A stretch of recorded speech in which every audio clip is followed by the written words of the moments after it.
Now my task has been become little difficult, that is to talk after VG madam.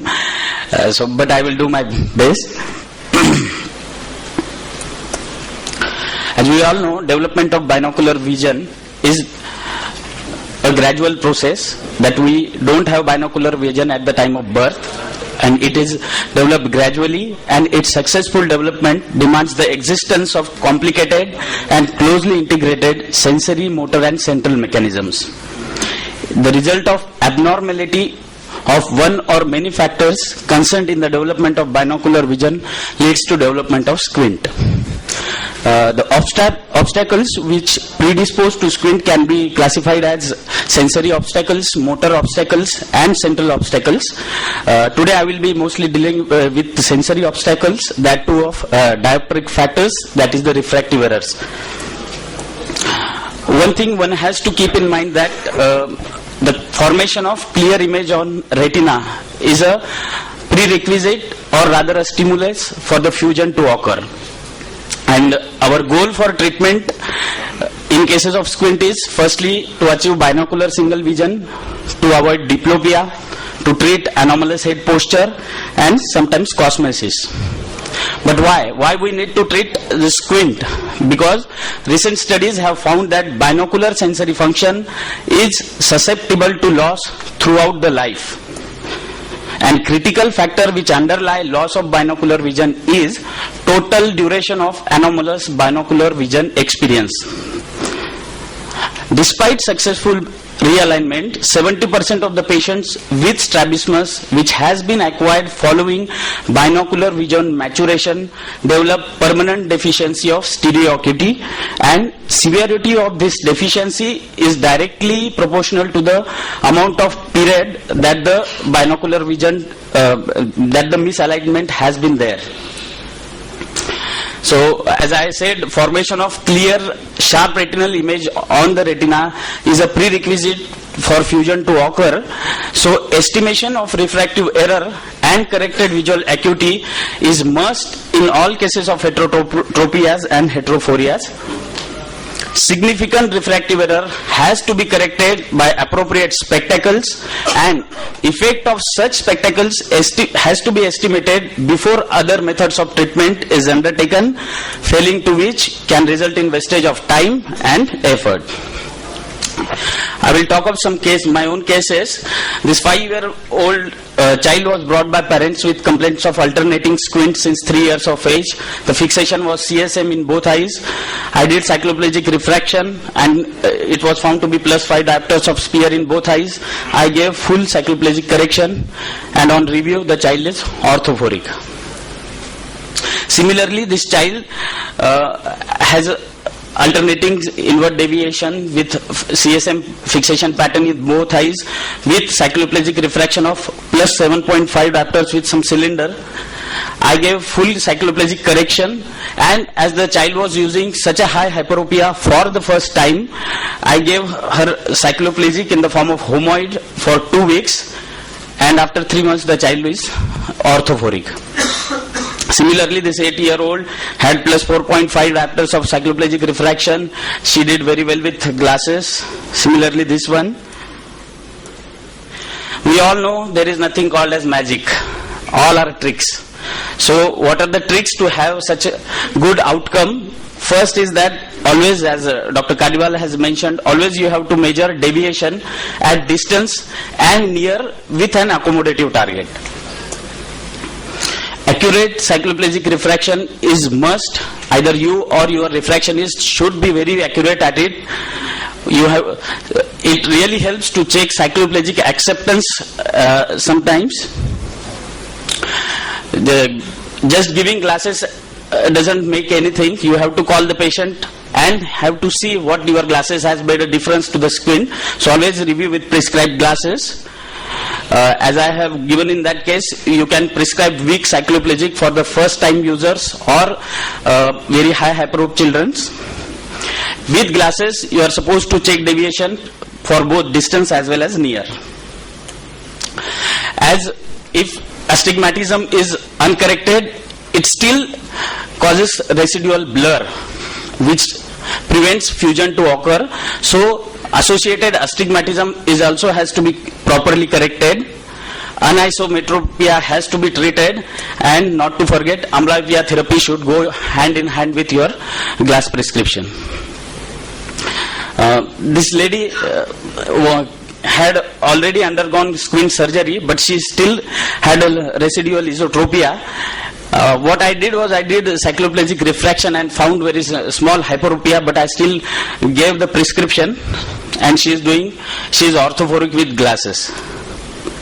So what are tricks in post-operative undercorrection?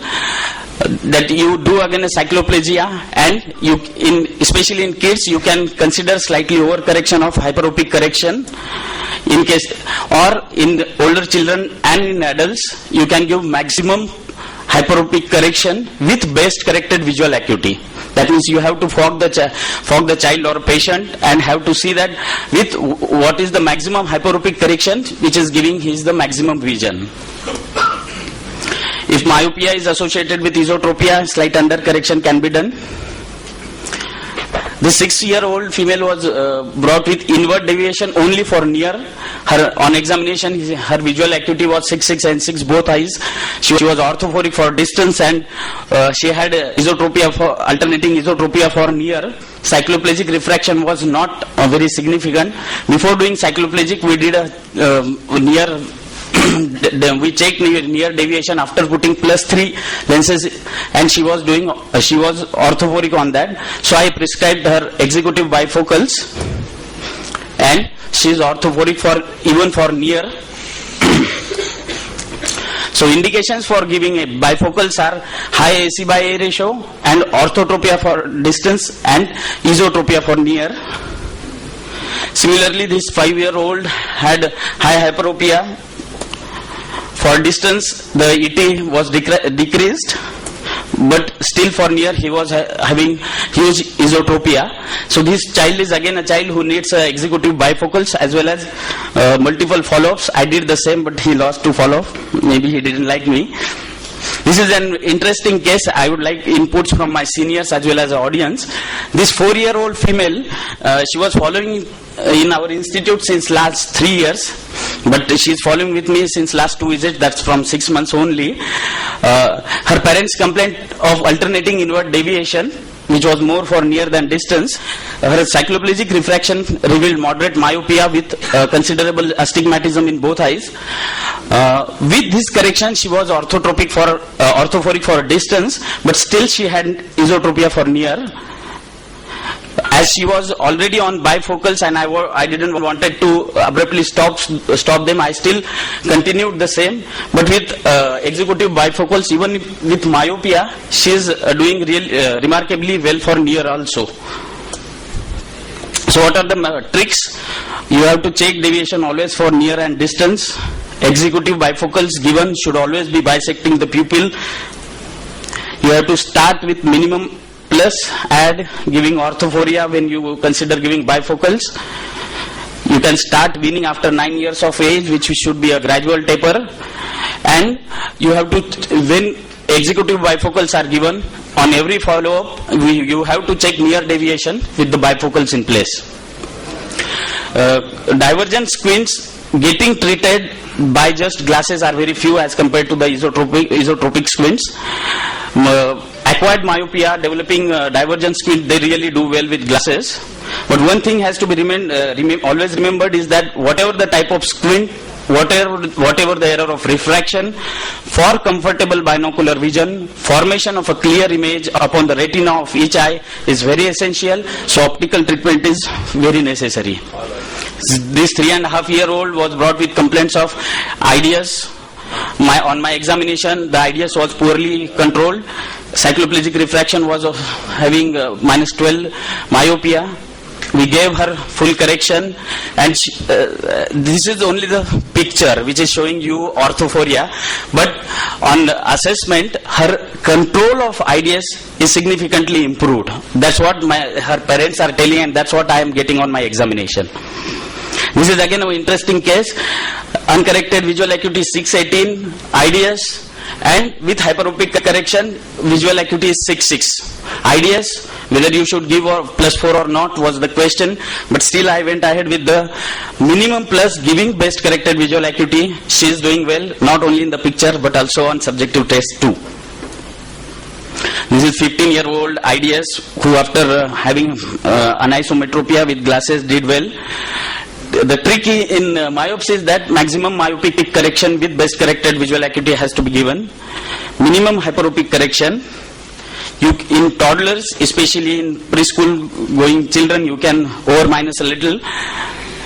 Anisometropia has to be corrected. But you have to be sure that you are treating a squint. The corneal reflex tests are showing exotropia, but see on cover test there is no movement. This is a case of positive angle kappa. So here there is no need to over minus or do something like that.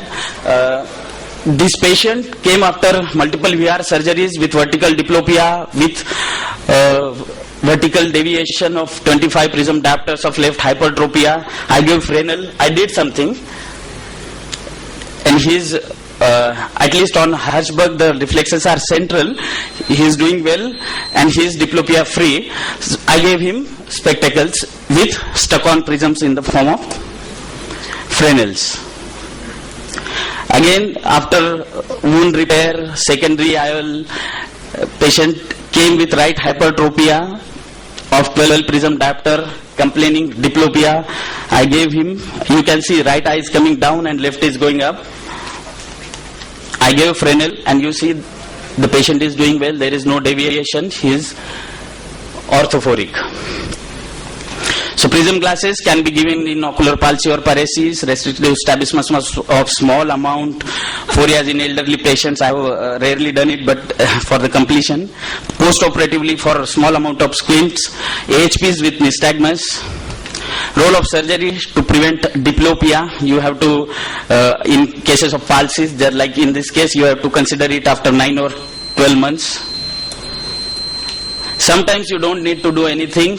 This patient had a blunt trauma to his orbit in the medial region. He had a right hypertropia because of superior oblique paresis. I waited for 3 months. He is doing well. He came after road traffic accident with bilateral superior oblique paresis with chin down, maybe a course of systemic steroids, and he is doing well. Thank you very much for patient hearing. Thanks a lot.